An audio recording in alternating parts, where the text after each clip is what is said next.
Esse texto, irmãos, que é certamente um dos textos mais difíceis das Sagradas Escrituras, em termos de interpretação, aqui se divide boa parte dos comentaristas, né? Então, eu diria que os comentaristas mais modernos, bons comentaristas, técnicos, até firmes, reformados, muitos deles, eles vão afirmar que, de fato, Samuel, de modo completamente extraordinário, ele apareceu aqui, que não acontece em nenhum outro caso, mas aqui aconteceu. Até os que defendem que é Samuel vão para a linha de entender que isso é um caso completamente inusitado e nunca isso se deu em nenhum outro momento da história. Por outro lado, existem outros comentaristas que vão numa linhagem diferente, e eu vou me apegar a esses comentaristas, que é exatamente a minha visão particular desse texto, que é o entendimento, me parece claro, não tão claro, melhor dizendo, mas dentro do texto a gente vai tentar mostrar isso, que o que está acontecendo aqui é uma manifestação maligna e que o Senhor vai extrair a glória dele no meio dessa situação. Isso é certamente aquilo que eu creio, que não é um ato de Samuel, mas um engano que está sendo feito aqui por meio de uma médium, como o texto descreve. Como é que tudo começa nesse texto, irmãos? Como tudo começa? Preste bem atenção que no capítulo 25 do livro de Samuel, volte lá comigo, por favor. Antes da história de Davi e Nabal, você tem a informação, no primeiro verso do capítulo 25, faleceu Samuel, todos os filhos de Israel se ajuntaram e o prantearam e o sepultaram na sua casa. Em Ramá, Davi se levantou e desceu ao deserto de Parã.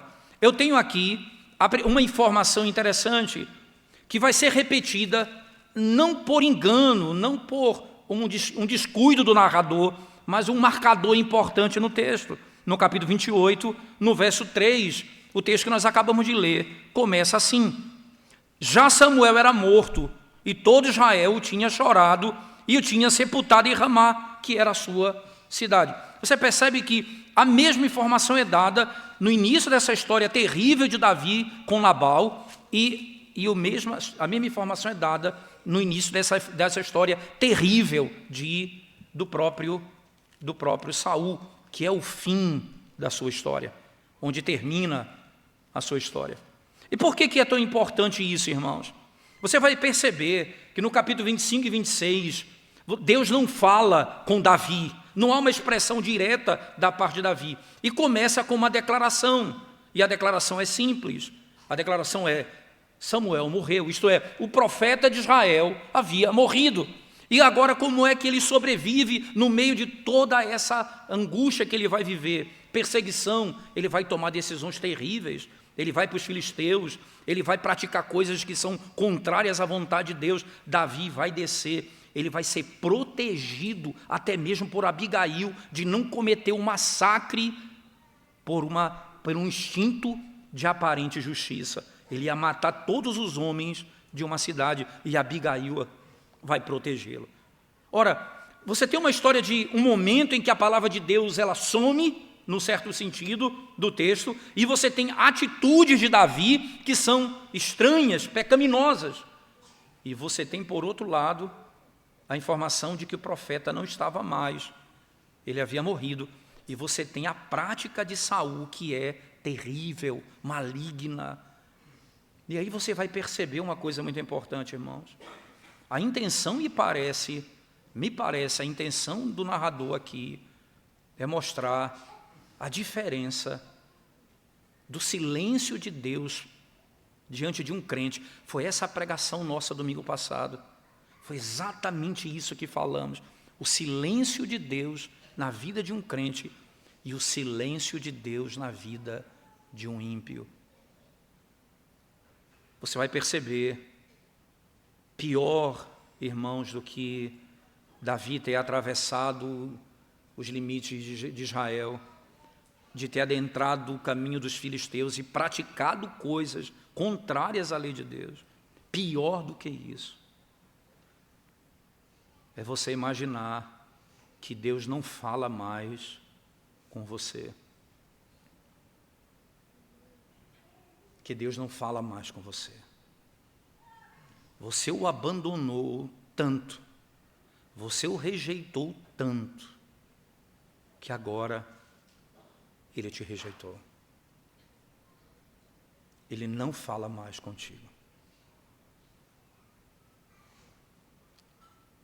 A pergunta que deve ser feita nesse texto, que deve ser o foco de toda a exposição, é a pergunta que Jesus faz aos discípulos e tem a resposta lá em João capítulo 6. Vocês querem também me deixar? Então disseram: para onde iremos, Senhor?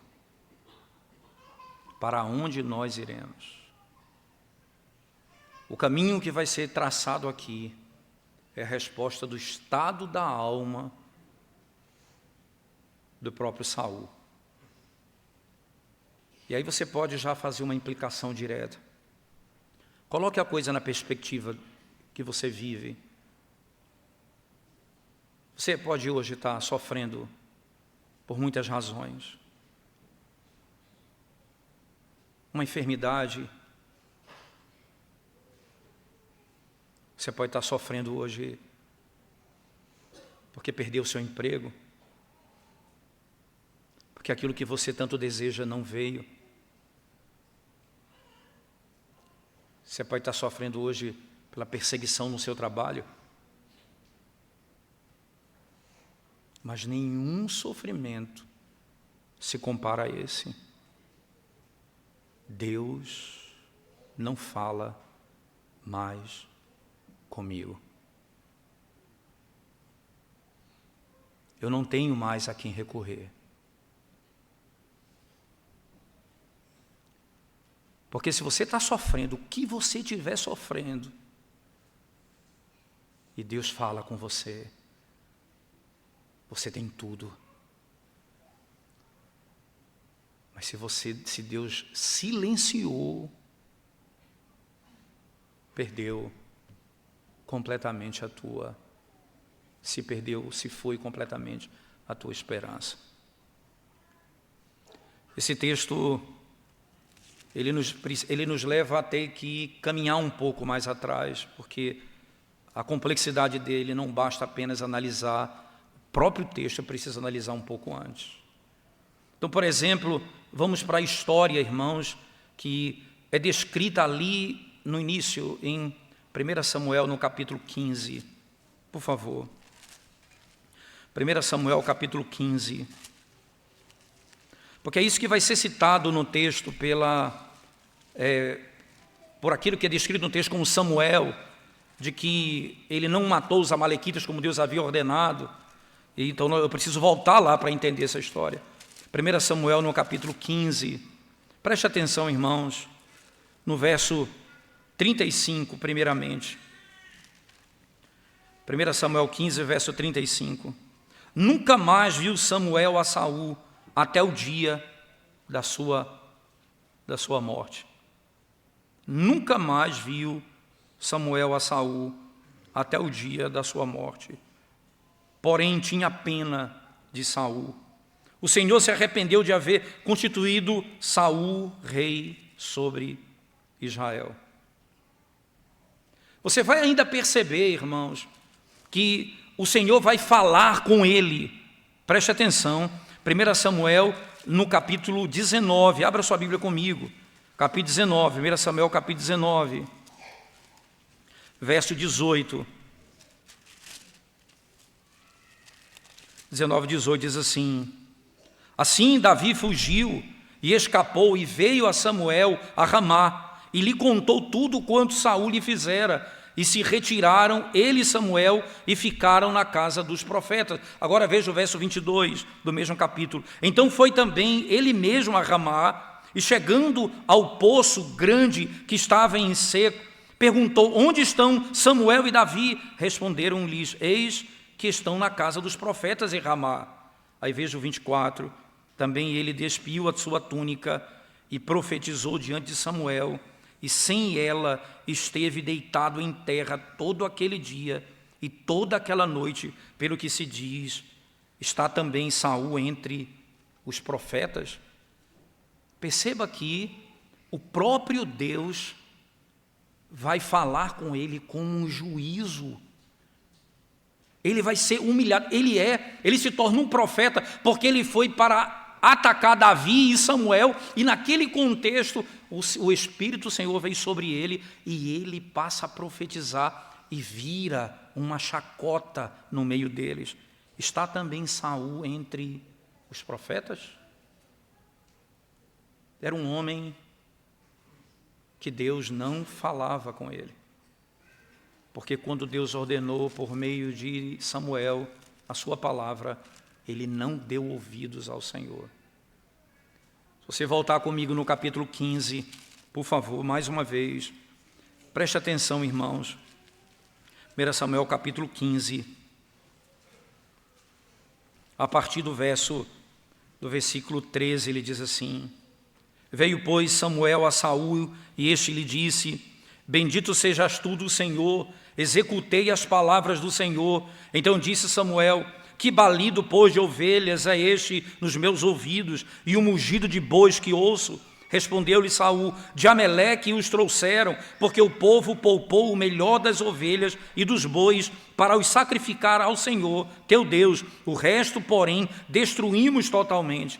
Então disse Samuel a Saul: espera e te declararei o que o Senhor me disse esta noite. Respondeu Saul: fala. Prosseguiu Samuel: porventura, sendo tu pequeno aos teus olhos, não foste por cabeça das tribos de Israel, e não te ungiu o Senhor rei sobre ele? Enviou-te o Senhor a este caminho e disse: vai e destrói totalmente estes pecadores, os amalequitas, e peleja contra eles até exterminá-los. Por que, pois, não atentaste à voz do Senhor, mas te lançaste ao despojo e fizeste o que era mal aos olhos do Senhor? Veja, porque não atentastes à voz do Senhor. Verso 20, então disse Saul a Samuel: pelo contrário, dei ouvidos à voz do Senhor e segui o caminho pelo qual o Senhor me enviou, e trouxe Agag, rei de Ameleque, e os amalequitas os destruí totalmente. Mas o povo tomou do despojo ovelhas e bois, e o melhor do designado à destruição, para oferecer ao Senhor teu Deus em Gilgal. Porém Samuel disse: tem porventura o Senhor tanto prazer em holocaustos e sacrifícios, quanto em que se obedeça a sua palavra? Eis que obedecer é melhor do que o sacrificar, e o atender melhor do que a gordura de carneiro. Aí vem aquilo que vai fazer sentido, porque a rebelião é como o pecado de feitiçaria, e a obstinação é como idolatria. Pecado de feitiçaria. Isso é pecado. Veja a linguagem do texto, irmãos. A rebelião é como o pecado de feitiçaria. Que conexão impressionante, porque essa informação é o fim da história de Saul. Ele desobedece à lei de Deus e vai consultar os mortos. Fazendo, irmãos, o dever de casa, podemos dizer assim, né, olhando para os textos bíblicos que falam de como Deus condena essa prática, um texto chama a nossa atenção, que é lá de Deuteronômio, no capítulo 18, por favor, Deuteronômio capítulo 18, onde o Senhor diz assim, verso 10 a 11, Deuteronômio 18, verso 10 a 11. E você sabe que esse texto aqui, especificamente Deuteronômio 18, ele é o texto que tem a promessa da vinda do Messias. de Cristo, capítulo 18, verso 10 a 11, diz assim: não se achará entre ti quem faça passar pelo fogo o seu filho ou a sua filha, nem adivinhador, nem prognosticador, nem agoreiro, nem feiticeiro, nem encantador, nem necromante, nem mágico, nem quem consulte os mortos. Pois todo aquele que faz tal coisa é abominação ao Senhor, e por estas abominações o Senhor teu Deus os lança de diante de ti. Não se achará no meio do povo os que praticam tais coisas. Ora, a rebelião, entenda, irmãos, e aqui é um ponto fundamental, o que você vai começar a notar, o que você está vendo em 1 Samuel 28, não é o todo da história, mas é o fim dela. O primeiro passo foi dado quando ele não fez o que Deus mandou ele fazer. Ele não se submeteu à palavra de Deus. Ele não fez aquilo que Deus lhe ordenou. Isso parece algo de menor importância. O primeiro passo na direção da destruição. Não submeter-se à palavra de Deus é dar um passo na direção de Deus nunca mais falar com o homem. Abandonar a Deus é um passo para ser abandonado por Deus. O que nós temos aqui diante dos nossos olhos, então, voltando para o texto em tela, irmãos, voltemos para 1 Samuel, capítulo 28, por favor. Então, o que é que eu tenho aqui diante dos meus olhos? Eu tenho um rei que está angustiado, mas não sabe o que deve fazer. Não sabe o que deve fazer. Olhando para como o texto se desenvolve em toda a sua sessão, você vai notar que, olhando para aquilo que acontece na vida dele, percebendo o mal que vai acontecer aqui, você vai perceber, essa aqui é a cereja do bolo, no sentido contrário, é o ápice de uma vida de desobediência à palavra de Deus. É o ápice de uma vida que se lança contra a vontade de Deus. Preste atenção, irmãos, num princípio que eu queria que você anotasse muito bem. Que o que vai acontecer é algo que será vivido na eternidade. Para todos aqueles que nessa vida escutam o Evangelho e não se curvam diante do Senhor. Não se curvam diante do Senhor. Davi esteve desesperado e fez tudo o que fez nos textos que lemos. Saul está desesperado e com medo e tomará o caminho que nós podemos notar agora. Preste atenção comigo, por favor, a partir do verso 4, ele diz assim: ajuntaram-se os filisteus e vieram acampar-se em Sunem. Ajuntou Saul a todo Israel e se acamparam em Gilboa. Vendo Saul o acampamento dos filisteus, foi tomado de medo e muito se estremeceu o seu coração. O medo que ele teve, o grande medo que ele teve, o levou para caminhos que nós vamos perceber no texto. O que é que Saul achou que ele precisava, irmãos? Ele imaginou que ele precisava de informação. Olha, Saul, ele perseguia Davi porque tinha informações. Olha, Davi está em tal lugar. Como foi que ele fez com os povos de Israel?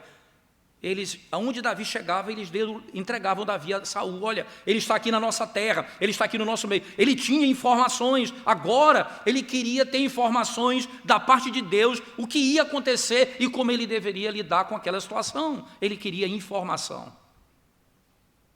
Só que há um detalhe interessante, irmãos, que o próprio texto vai declarar no verso 16, pela boca, mesmo que sendo de alguém que se declara no texto como Samuel, mas sendo um engano aqui no texto. Veja o que ele diz no verso 16. As palavras dele diz assim: então disse Samuel, por que, pois, a mim me perguntas, visto que o Senhor te desamparou e se fez teu inimigo? É muito claro, ele é o teu inimigo, o Senhor se voltou contra você. Como é que você busca agora resolver esse problema? É engraçado, Saul precisava, irmãos, olhar para Deus, não buscar Samuel. Ele precisava se encontrar com o Senhor, literalmente.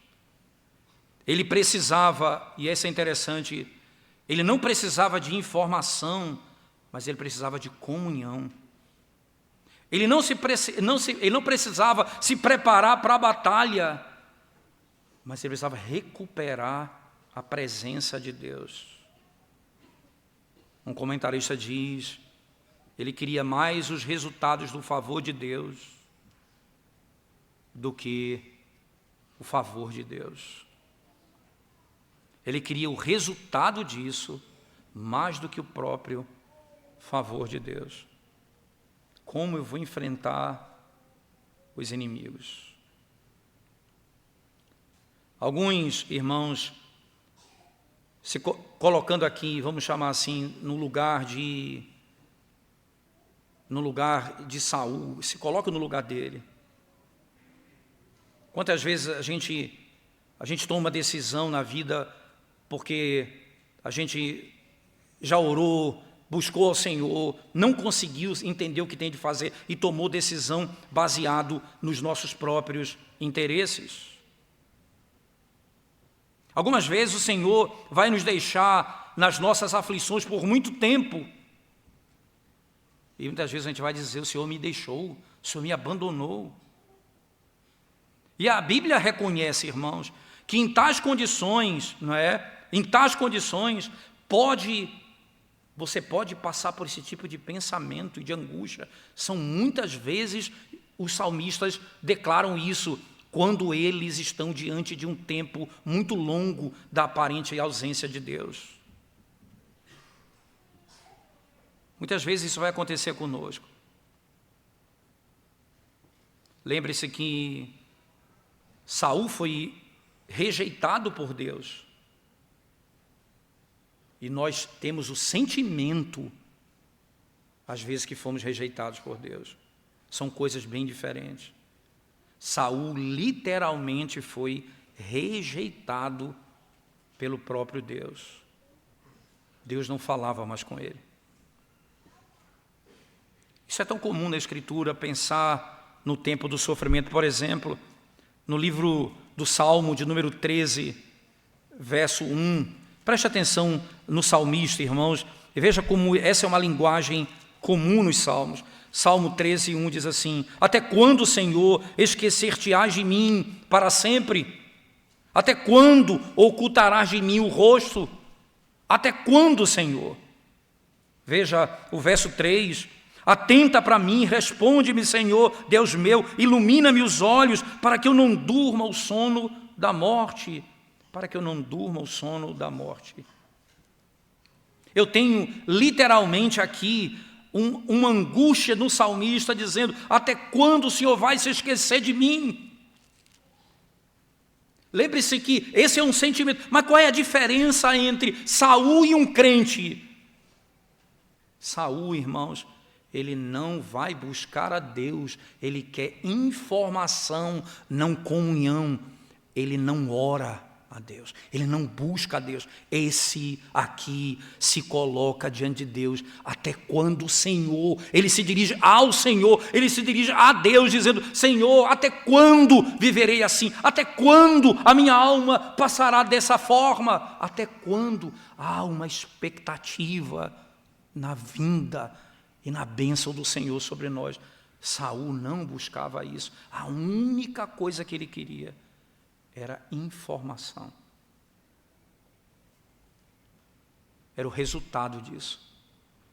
Infelizmente, muitos entram pelo caminho que levam a essa destruição. Você pode ter a plena certeza disso, irmãos. E aqui a gente entra no que passa a acontecer. O rebelde que se rebela contra Deus e é como um feiticeiro, como uma prática daquele que pratica o engano. E ele vai declarar isso no texto. No verso 6, irmãos, veja: consultou Saul ao Senhor, porém o Senhor não lhe respondeu, nem por sonhos, nem por Urim, nem por profetas. O Senhor o abandonou, o Senhor o rejeitou. E aí qual foi a solução dele, irmãos? O salmista disse: Senhor, até quando o Senhor não vai me ouvir? Saul, que queria apenas informação: eu vou buscar, nem que seja naquilo que Deus abomina. A rebelião é como o pecado de feitiçaria. É como o pecado de feitiçaria. Se você não ouve a Deus, se você não submete a Deus, você vai ouvir a outros, mesmo que digam que foi Deus que falou. E aí o texto vai, na sequência, dizer assim: então disse Saul aos seus servos: apontai-me uma mulher que seja médium, para que me encontre com ela e a consulte. Disseram-lhe os seus servos: há uma mulher em Endor que é médium. Então ele vai e se disfarça e se veste com outras roupas, né? Ele não vai com a roupa dele de rei, nem de homem de guerra, isso tudo no meio de um engano. E chegou de noite. Veja, irmãos, que coisa, o texto começa e termina à noite. Entenda, verso 8, ele chega lá de noite, o texto se encarrega de dizer isso. E veja a última expressão no verso 25 do capítulo 28. E os trouxe diante de Saul e disse aos servos, e comeram. Depois se levantaram e se foram naquela mesma noite. Ele vivia nas trevas, ele andava na escuridão. Era exatamente isso que era a prática dele. Ele anda na escuridão, ele foge da luz. E ao chegar ali, ele encontra uma mulher. Eu sei que tem uma mulher em Endor, ela é médium, e ela vai falar contigo. Você lembra, quando eu li esse texto, a primeira coisa que me veio à memória foi a primeira vez que o Senhor enviou um espírito para perturbar Saul. Você lembra? Saul lidava com essas coisas. Demônios, espíritos que traziam angústia sobre ele. E aí ele pergunta, disseram assim: encontre-nos um homem que toque harpa. E trouxeram Davi, e Davi acalmava o coração dele com a música.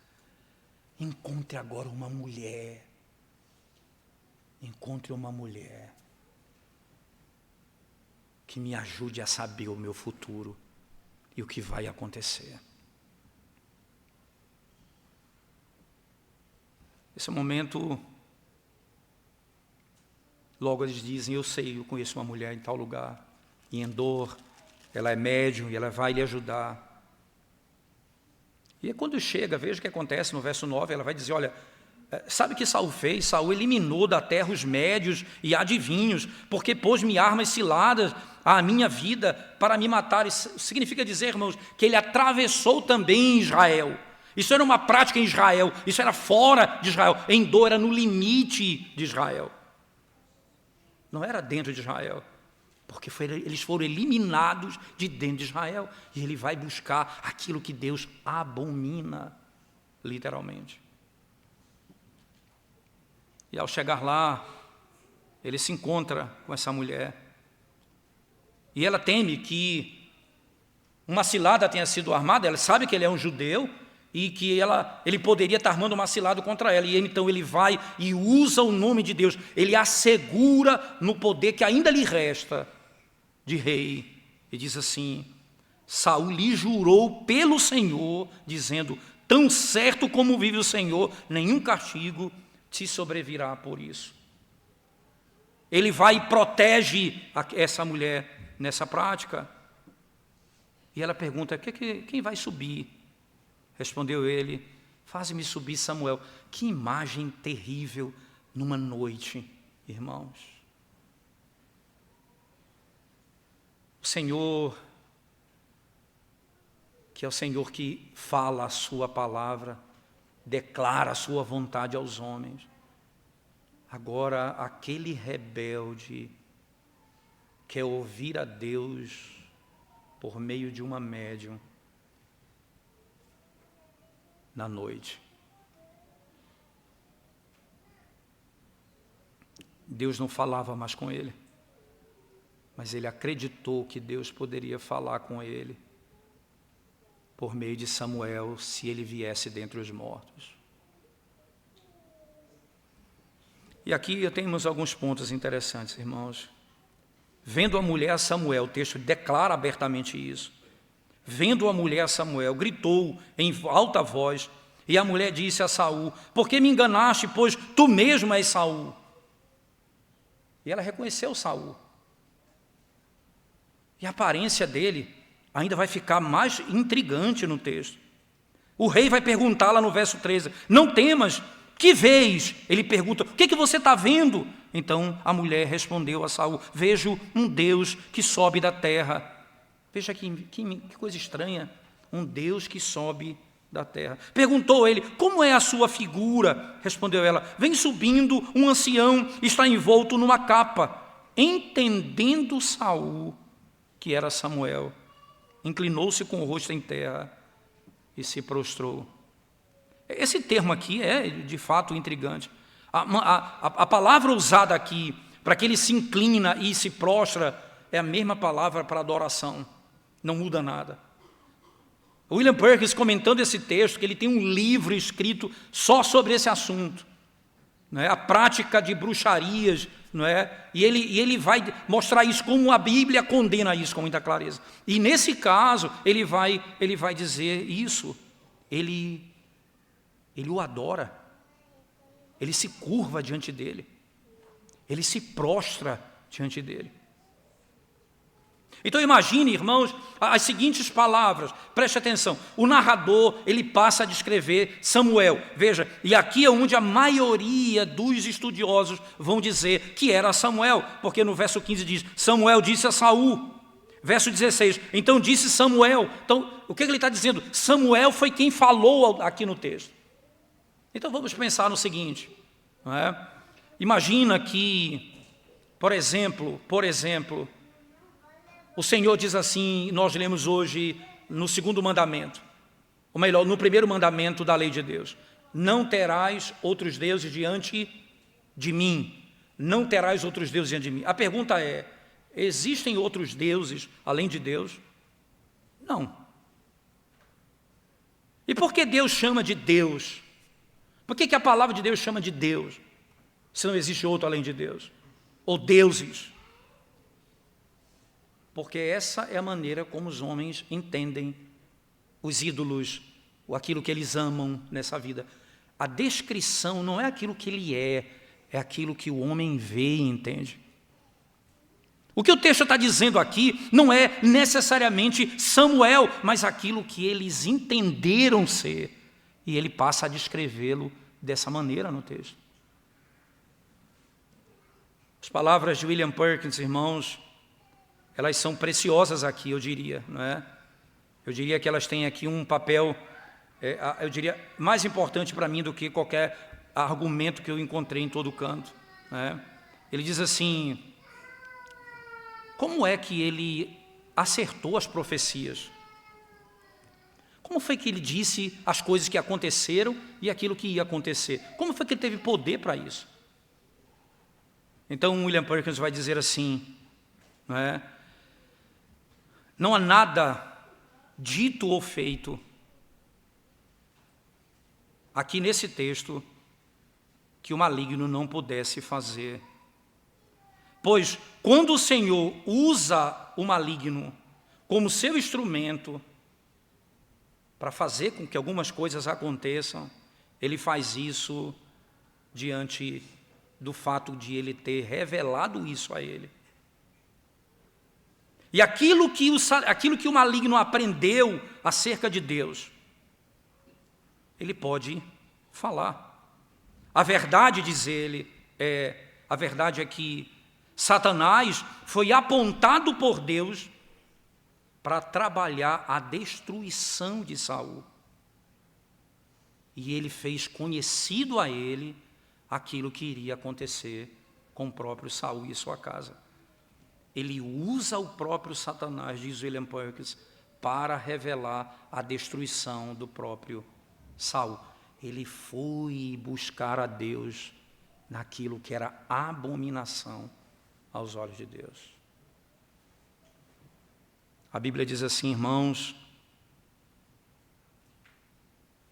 quando morremos, o nosso corpo vai à terra e o espírito vai a Deus. Quando lemos a história em Lucas do rico e do Lázaro, em que ambos morreram, um foi para o céu, o outro foi para o inferno, e o que estava no inferno ouviu que não poderia voltar aquele que estava lá, em nenhum canto. Eles tinham a palavra de Deus, eles tinham a lei, eles tinham ali os profetas, não havia necessidade que ele voltasse no meio dos mortos. O profeta Isaías, talvez na melhor declaração, no capítulo 8, verso 19, o profeta Isaías diz assim, 8:19 diz assim: quando vos disserem, consultai os necromantes e os adivinhos, que chiureiam e murmuram, acaso não consultará o povo ao seu Deus? A favor dos vivos se consultarão os mortos? Vou repetir. Quando vos disserem, consultai os necromantes e os adivinhos, que chiureiam e murmuram, acaso não consultará o povo ao seu Deus? O povo não vai consultar a Deus, não consultará o povo a seu Deus. A favor dos vivos se consultarão os mortos. E aí o verso 20 é o verso chave: a lei e ao testemunho, se eles não falarem desta maneira, jamais verão a alva. Se não falarem dessa maneira, jamais verão a alva. Saul, irmãos, consulta, ouve da boca de Satanás o que iria acontecer com ele. Ele recebe a informação, mas não recebe esperança.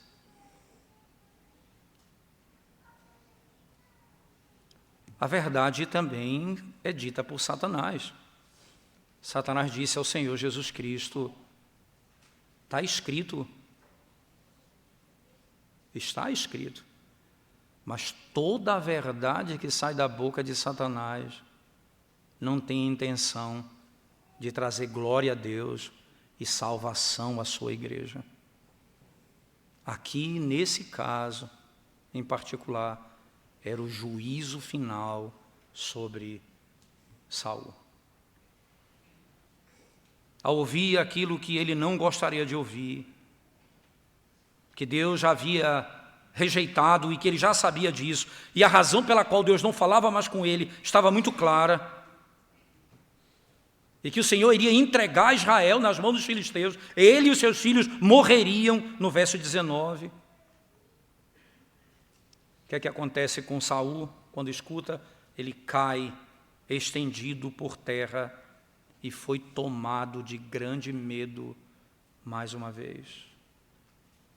Agora a harpa não poderia mais socorrê-lo. Agora o cântico de Davi não poderia mais ajudá-lo.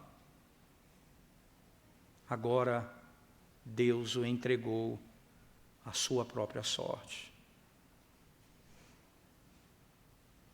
Ele está morto.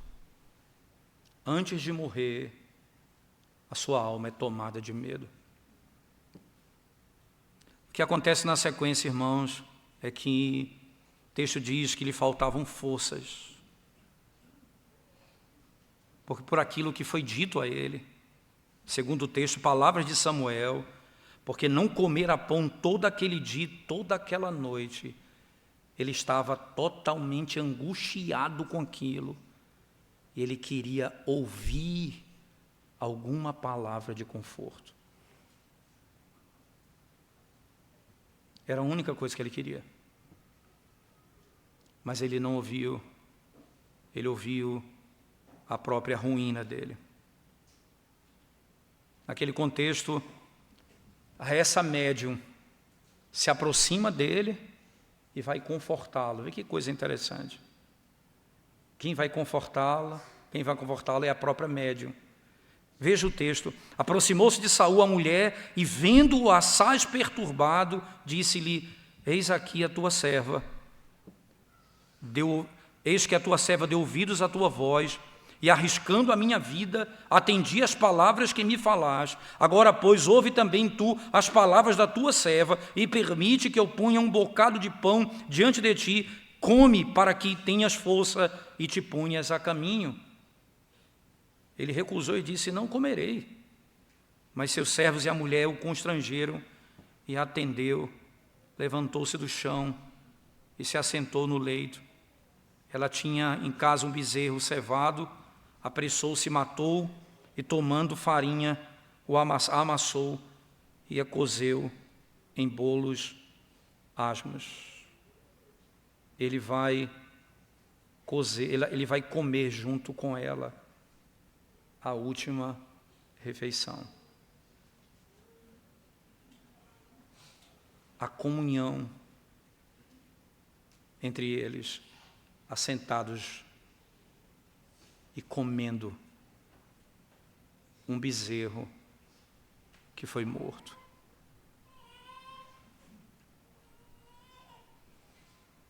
O anseio, irmãos, por rejeitar a Deus e a sua palavra, terminará literalmente numa santa ceia ao avesso, onde a comunhão será com os ímpios e com aqueles que habitarão o inferno eternamente. Ela preparou um animal para eles comerem juntos. Nunca quis comunhão com Deus, nunca se arrependeu dos seus pecados, nunca reconheceu que ele precisava das misericórdias de Deus, sempre rebelde, e agora Deus o rejeita definitivamente. Definitivamente. Deixa eu falar um pouco sobre esse ponto, irmãos. Lembre-se que nos versos 24 e 25, que eles vão comer juntos. Olhe para o texto lá, você vai ver isso. E ela prometeu a ele, no verso 22, permite que eu ponha um bocado de pão diante de ti. Ela diz: me permita fazer isso. E ela vai e faz, no verso 24 a 25. O que consiste isso, irmãos? Tornar alguém confortável, o máximo que a pessoa puder, diante do desastre que viria. O desespero na última sentença é muito claro. Veja o desespero do texto na última sentença do verso, quando ele diz assim: depois se levantaram e se foram naquela mesma noite. Essa cena aqui, irmãos, veja, ele come, se levanta e vai embora. Essa cena aqui, por acaso não nos traz à memória o que aconteceu na última ceia com Jesus Cristo, o que nós vamos participar agora em pouco tempo. Isso também não nos traz à memória, irmãos, não é? Que, literalmente, que outra religião também foi praticada aqui nesse contexto com Cristo, quando um ímpio se manifestou. Sabe quem era? Quando Judas o traiu. Quando Judas o traiu. João capítulo 13, preste bem atenção nas palavras do nosso Senhor Jesus Cristo. João 13, versículo 30, diz assim o texto sagrado: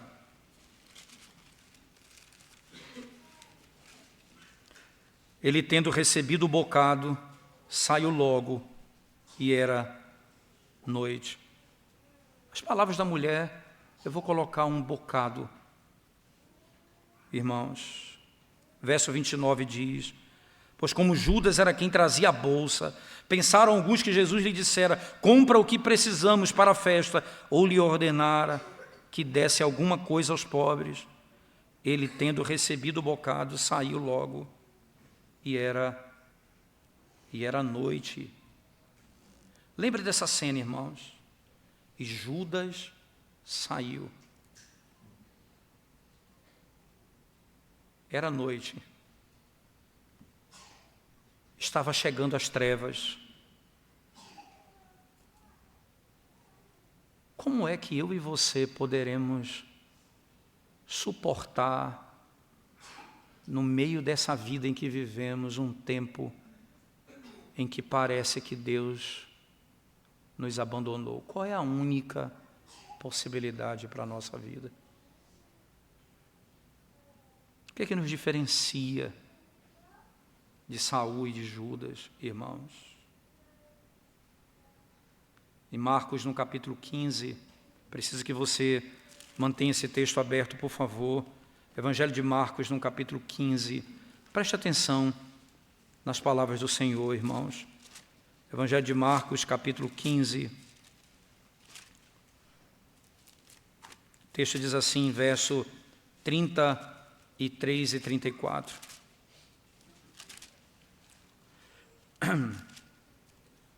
Chegada a hora sexta, houve trevas sobre toda a terra, até a hora nona.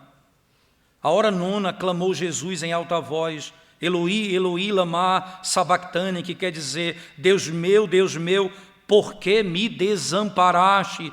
Por que me abandonaste? Perceba aqui a linguagem, irmãos. E aqui é um grande erro que você pode cometer se você não tiver cuidado, irmãos. Se você entender que você, imaginar que você que isso que aconteceu com Saul ou com Judas, de terem se apartado, de terem abandonado ao Senhor, se isso é algo que não está associado a nós, ou que nós somos melhores do que eles, ou que somos capazes de, por nossa própria força, nos mantermos de pé diante dessas circunstâncias. Não seja estúpido em acreditar nisso, que você tem em você mesmo alguma condição. Eu e você não merecemos nada do que aconteceu, nada de melhor do que aquilo que aconteceu com Saul e Judas, em hipótese alguma. A glória do Evangelho, irmãos, é que o Filho de Deus passou pelas trevas da ausência de Deus por nós. as trevas e a agonia do abandono.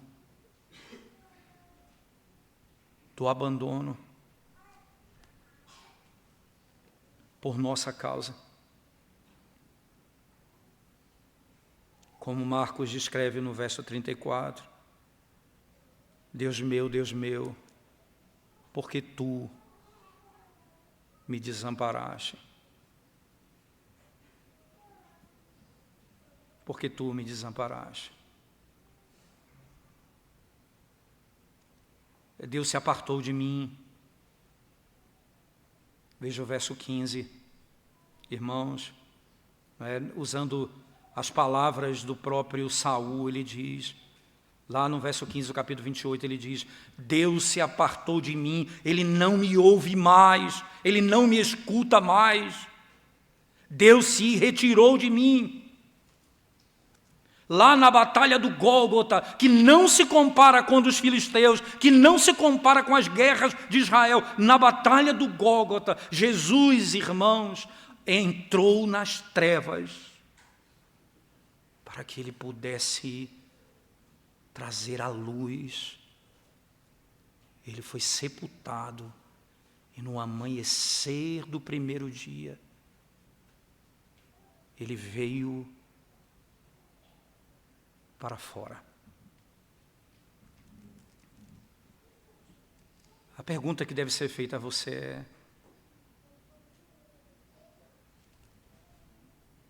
como é que você tem procurado enfrentar as suas lutas diante da impressão de que Deus te abandonou? Quem tem sido o teu socorro? Aquele que enfrentou as mais duras trevas por você, ou é você mesmo, ou é a tua própria força, ou é a tua própria sabedoria que vai te livrar disso?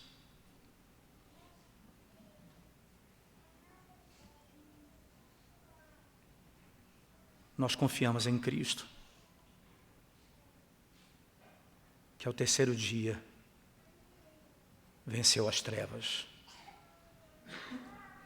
Ouve-se em Isaías a seguinte declaração: o povo que andava em trevas viu grande luz, porque o Filho do Deus Altíssimo foi abandonado para que eu e você nunca fôssemos rejeitados por Deus. É nele que eu encontrarei conforto na ausência. Quando eu peço e parece que Ele não me ouve, quando eu clamo e parece que Ele não me escuta, eu vou lembrar do meu Salvador. Eu vou me esconder nele. Eu vou esperar nele. Eu vou colocar minha esperança total nele. E nele nós somos mais do que vencedores. E é por isso que nós podemos hoje nos assentar à mesa, irmãos. Porque a lei, essa é a palavra de Cristo. Este é meu sangue que foi derramado para a remissão de pecado. Todos nós que estamos em Cristo Jesus não nos assentamos com os médiuns, com os necromantes, com os feiticeiros, mas com aqueles que foram resgatados pelo sangue do Cordeiro e agora vivem para a glória de Deus.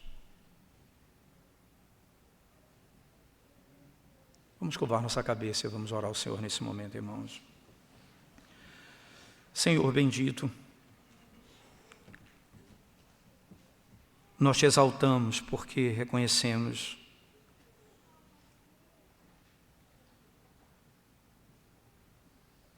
que o Senhor é a nossa única esperança e único consolo e conforto para a nossa alma nos dias da angústia.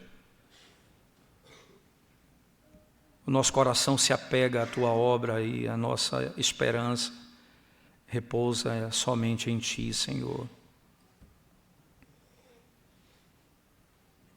Cristo Jesus, o nosso Senhor, seja de fato a nossa alegria, a nossa esperança no dia da tribulação,